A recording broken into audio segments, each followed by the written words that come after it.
3. Bonsoir, chers amis, chers lecteurs, population de Côte d'Ivoire et d'ailleurs, je vous salue.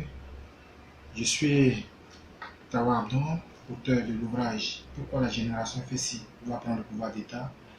Et en sous-titre, vous avez La Côte d'Ivoire à la recherche d'un nouveau leadership politique. Je suis à la troisième vidéo aujourd'hui. Dans la première vidéo, j'ai présenté de façon générale l'ouvrage. Dans la deuxième vidéo, j'ai présenté la première partie de l'ouvrage. Mais avant, j'ai fait des précisions comme quoi la génération dont je parle, c'est celle qui a marqué la rupture dans le milieu universitaire scolaire, même sur le plan politique, pour la lutte pour la démocratie, à partir de 1990. C'est cette génération-là que j'ai nommé la génération 90. C'est-à-dire, et tous ceux qui étaient des responsables syndicaux, des responsables politiques, et aussi des étudiants et des élèves qui étaient témoins de tous les événements qui sont déroulés depuis cette époque jusqu'à nos jours. Et donc, dans la deuxième partie, puisque j'avais promis de présenter à chaque fois la bibliographie qui accompagnait chaque partie, aujourd'hui nous sommes à la deuxième partie. Mais la première partie déjà c'était lutte estudiantine de la veille des indépendances en 1990. À ce niveau, je vous ai dit qu'il y avait deux chapitres. Le premier chapitre c'est la lutte du PDCI-RDA pour l'indépendance, puisque j'ai présenté à travers ce chapitre, j'ai cherché à savoir est-ce que le PDCI avait vraiment lutté pour l'indépendance. Et puis le chapitre 2 c'était Houphouët-Boigny face aux organisations syndicales, c'est-à-dire l'AGESI et l'UGESI. L'AGESI qui est arrivé en 1951 et puis l'UGESI qui est apparu en 1956. Aujourd'hui, c'est la deuxième partie que je vais vous présenter. Le titre de la deuxième partie, c'est La naissance d'un Fessi. Deux points, la naissance et le combat existentiel. Le premier chapitre, c'est le milieu universitaire s'organise. Et le deuxième chapitre, c'est le temps des difficultés internes en parlant de cette structure. Alors, je me suis appuyé sur certains ouvrages, enfin, pas des ouvrages, j'ai eu un certain nombre de documents, comme celui-ci par exemple, le rôle de la gauche dans l'évolution politique de la Côte d'Ivoire. Aussi, un autre document sur lequel je me suis appuyé, c'est le mouvement étudiantin ivoirien. Le mouvement étudiantin ivoirien. Et là, puisque dans le chapitre 1, nous avons parlé un peu de la manière dont les étudiants se sont organisés à travers la FESI, je me suis appuyé aussi sur un décret qui est apparu, qui a été pris le 21 juin en 1990. C'est un décret qui a prononcé la dissolution de la FESI. Donc je vous le lis. 21 juin, décret numéro 91-420 portant dissolution de la Fédération étudiantine scolaire de Côte d'Ivoire. C'est-à-dire qu'à cette époque, lorsque les étudiants ont commencé à s'organiser et qu'ils sont mis en fédération, il y a eu d'abord des renvois massifs parce que le gouvernement Houphouët-Boigny avait pris un décret pour renvoyer tous les étudiants qui étaient à travers cette organisation. Donc c'est ce décret que j'ai retrouvé pour vous.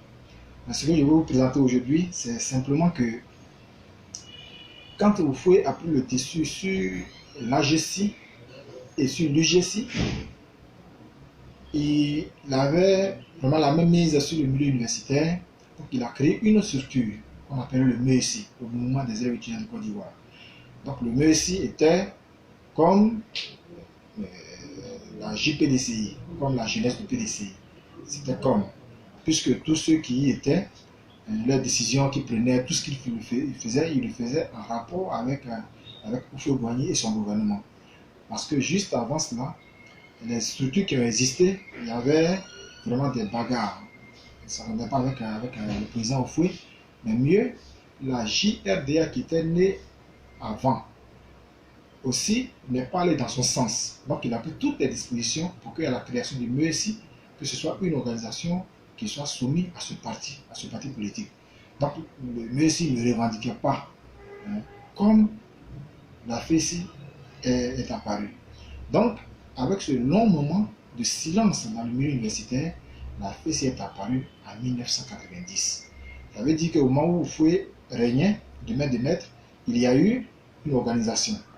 Les étudiants sont organisés depuis la tribune des jeunes, jusqu'à certaines organisations dont j'ai parlé dans l'ouvrage, jusqu'à ce que la FESI naisse et que la FESI mette la rupture dans la manière de fonctionner des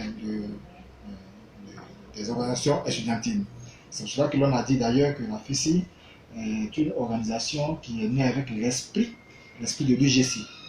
Donc, en vous présentant ces différents chapitres, donc, je voulais que vous aussi, comme je l'ai dit dans la seconde vidéo, que nous serons au même niveau d'information, parce que bientôt je ferai des directs, après toute cette présentation, nous ferons des directs et puis il y aura des discussions. Et à travers les dédicaces que nous allons organiser, il va y avoir des panels. Donc tous ceux qui auront l'ouvrage, tous ceux qui auront ce nombre d'informations viendront pour qu'il y ait des débats afin que l'objectif que je suis en train de rechercher à travers la présentation de cet ouvrage soit véritablement atteint. Et la deuxième partie, le deuxième chapitre ici, c'est le temps des difficultés internes. C'est-à-dire que lorsque cette structure que la FICI est née et qu'elle avait vraiment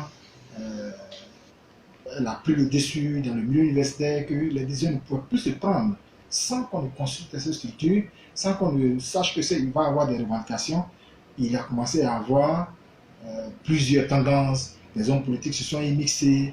Donc, naturellement, avec toutes ces tendances, il doit y avoir des difficultés internes. Donc, à travers cet ouvrage, je vous ai montré comment est-ce que ces difficultés ont été surmontées, comment est-ce que ça a été réglé. Donc, le chapitre 2 montre le temps des difficultés internes de cette structure qui est la FESI, la Fédération estudiantine et scolaire du Côte d'Ivoire, qui est née le 21 avril 1990. Donc, il vous appartient donc de rentrer dans ces différents détails pour savoir comment est-ce que le milieu s'est organisé et comment est-ce que, quand il y a eu le temps de difficultés internes, comment est-ce que cette structure a agi. Jusqu'à la troisième partie, où je vous présenterai encore une autre vidéo pour que vous ayez des informations de façon précise.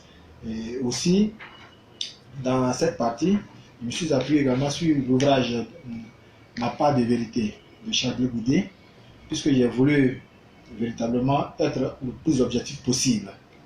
J'ai utilisé tous les ouvrages qui parlaient vraiment de cette période. Il y a aussi l'ouvrage de Guillaume Soro qui a dit pourquoi je suis devenu rebelle.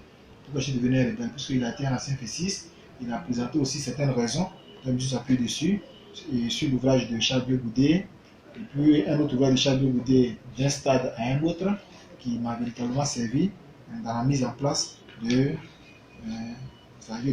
mon argumentaire afin d'arriver à atteindre l'objectif que je voulais. Donc voici, c'est la deuxième vidéo. Je vous invite à lire cet ouvrage afin que la prochaine fois que nous soyons au rendez-vous au mois des débats. Le 7 juillet 2018, c'est la dédicace au Théâtre de la Cité. Je crois que si la date ne change pas, mais elle ne changera pas, nous irons là-bas pour pouvoir faire cette dédicace et puis présenter à l'âge l'ouvrage et puis montrer l'intérêt que les jeunes du Côte d'Ivoire ont à savoir ce qui s'est passé hier et ce qui doit se passer demain pour que notre objectif soit atteint et que la Côte d'Ivoire rentre dans le Conseil des Nations en tant qu'une véritable démocratie, un véritable pays démocratique.